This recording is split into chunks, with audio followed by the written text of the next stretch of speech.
Membahas permasalahan ruang inap atau nesting room. Coba amati dengan seksama gambar pada video ini. Apa yang terlintas dalam benak Anda, lalu pertanyaan apa yang muncul?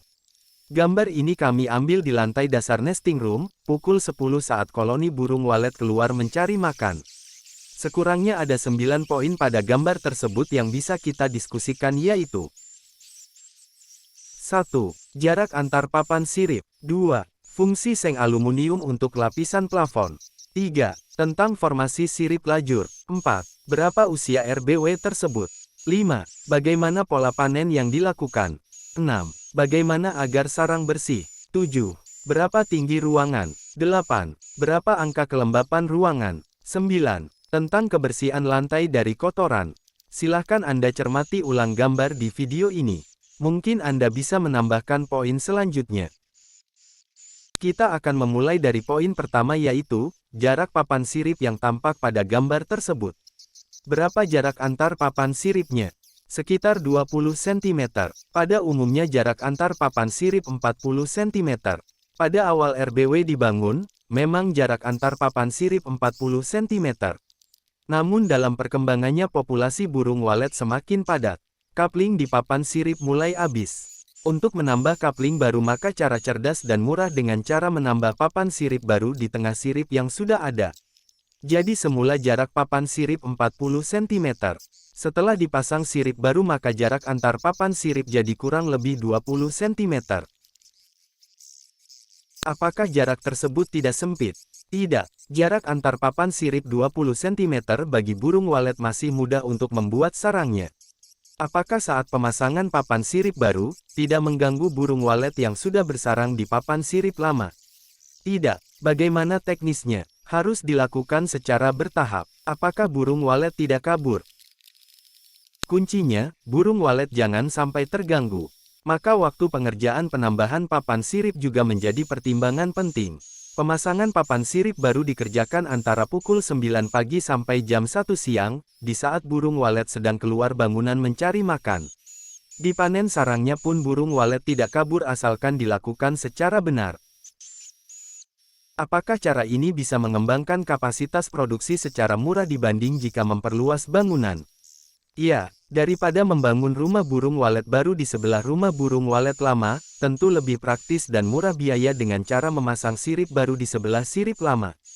Apakah burung walet akan cepat mau menempati papan sirip baru itu? Asalkan papan sirip baru itu kering, tidak berbau dan mudah dihinggapi, maka burung walet akan cepat menempati. Selain itu jarak papan sirip lama dengan papan sirip baru hanya 20 cm. Sangat dekat sekali. Maka cara ini sangat efisien dan efektif. Pak, benarkah plafon pada nesting room sebaiknya dilapis dengan aluminium? Ya betul. Apa manfaatnya? Untuk menahan kelembapan dari bawah. Udara yang lembab tertahan di langit-langit plafon sehingga kondisi kelembapan di sekitar papan sirip stabil. Dengan dipasang lapisan aluminium tersebut, maka burung walet yang tidur di papan sirip merasakan kesejukan. Dengan kondisi yang nyaman maka burung walet akan betah tinggal di dalamnya. Apakah dengan lapisan aluminium tersebut juga berpengaruh pada kualitas sarang?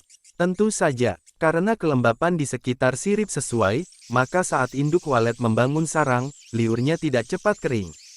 Hal itu membuat induk bisa membentuk sarang menjadi bagus. Daging sarang juga tebal. Bagaimana jika dak plafonnya dari cor semen, apakah masih perlu dilapis dengan aluminium? Tidak perlu, sebab dak tersebut sudah mampu menahan kelembapan. Jika plafon dari papan atau kalsibot, nah itu perlu dilapis dengan aluminium. Sebab plafon papan atau kalsibot akan menyerap kelembapan. Jika tidak dilapis maka kelembapan di sekitar papan sirip berkurang. Oleh karena itu perlu tambahan lapisan plat aluminium. Apakah nanti tidak berkarat? Kalau menggunakan aluminium tidak akan berkarat.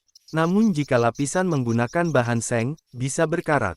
Berapa tebal lembaran aluminium? Cukup ukuran 0,5 ml. Karena rumah burung walet sudah selesai dibangun sedangkan lantai plafon dari papan, maka saya bermaksud memasang lapisan aluminium. Bagaimana cara pemasangannya? Lembaran aluminium dipotong sesuai ukuran. Kemudian ditempelkan, dipasang dengan cara dipaku atau dibaut di antara papan sirip. Pak, kenapa warna sarang walet ini tidak putih, melainkan warnanya abu-abu? Dak plafonnya dari papan atau kalsibot. Dari kalsibot, kondisi dak tersebut kering atau basah. Basah, Pak. Nah, itu penyakitnya. Dak yang basah dan kotor bisa menyebabkan sarang walet berwarna kotor atau abu-abu. Sebabnya karena terkontaminasi oleh plafon yang basah kotor. Perlu dicatat, bahwa air liur walet pada awal keluar dari paru burung dalam kondisi cair dan kental. Nah, kondisi plafon yang basah kotor akan cepat menular mempengaruhi warna sarang. Solusinya bagaimana, Pak? Di bawah kalsibot yang basah tadi, coba dilapis dengan potongan aluminium. Dengan cara itu maka warna sarang walet akan putih bersih karena tidak terkontaminasi oleh dak plafon yang basah kotor. Dalam gambar di video ini, susunan papan siripnya diatur secara lajur. Apa alasannya? Burung walet membuat sarang pada media yang disediakan. Bentuk sarang walet akan mengikuti media tersebut. Ada yang berbentuk sarang sudut dan bentuk mangkok, tergantung bentuk medianya. Papan sirip yang dipasang secara lajur atau membujur akan menghasilkan sarang bentuk mangkok. Bentuk sarang seperti itu harganya lebih mahal dibanding sarang bentuk sudut. Untuk tahap awal, benarkah lebih baik formasi papan sirip dibentuk berkotak-kotak? Benarkah pendapat tersebut? Memang betul demikian, pada tahap awal sekitar 2-3 tahun pertama, saya sebut sebagai tahun produksi burung.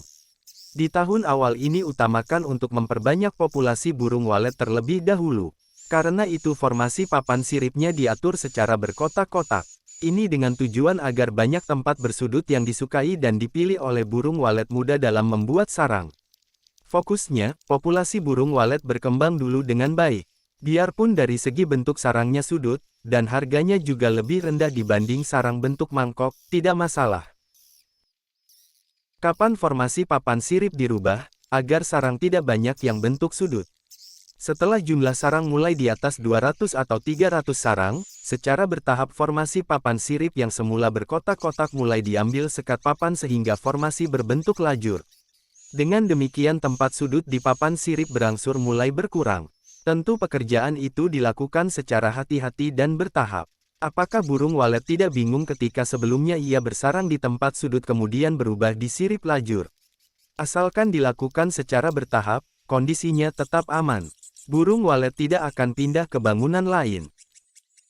Apakah rencana adanya perubahan formasi papan sirip itu, dari kotak ke lajur, harus dipersiapkan sejak awal? Betul. Sejak awal, pemasangan papan sirip dengan formasi berkotak-kotak, jangan dibuat permanen. Jangan dipaku terlalu kuat, entar sulit melepas sekat papannya.